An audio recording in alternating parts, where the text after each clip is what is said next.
da 0.15 yapalım ince olsun diye. Evet, gördüğümüz gibi bu iki tane layer'ı oluşturduk.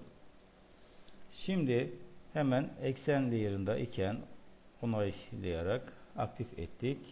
Ve şimdi şeklimizi şurada bunu kapatabiliriz. Yanda line komutuyla çizgi F8'de çizgi çizelim. Ondan sonra bir de şöylesine bir düşey çizgi çizelim. Ve bunları çizdikten sonra da az bunları hafif büyütelim. Şöyle. Evet, şimdi burada çemberler var. Yarıçapları belli olan 10, şu içteki 10, bir dıştaki 15, onun dışındaki de 20 ve en sondaki çap 52 olduğuna göre 26 olacak arkadaşlar, bu da yarıçapı. Şimdi o zaman 10 ile başlayalım. Tabi layer'ımızı eleman olarak değiştirdik. C enter dedik. Merkeze. Tabi bunların kesişim yeri olması lazım. O da tutar aynı zamanda. Evet, 10 yazdık. Tekrar 15 dedik. Tekrar 20 var mıydı arkadaşlar? Vardı. 20 dedik. Ve en sonda 26 diyeceğiz. 52 idi çünkü. Evet, gördüğümüz gibi biz burada bu yan görünüşteki yuvarlaklığı kısmı hallettik.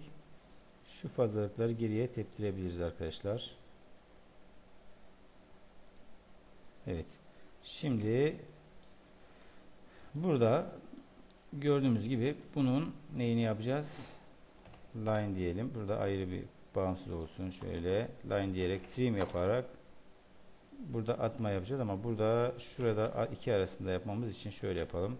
Bir çizgi daha çizdik. Trimle buraya böylece ayırmış oldum. Bu bağımsız eksen olarak bulunsun. Bunun ekseni de yine ayrı bir kenarda bağımsız olsun.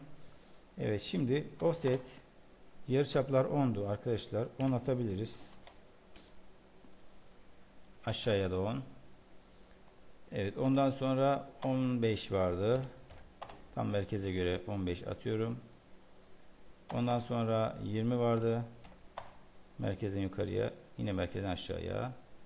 Ondan sonra da 26 vardı. Tam ortadan aşağıya, yine ortadan yukarı.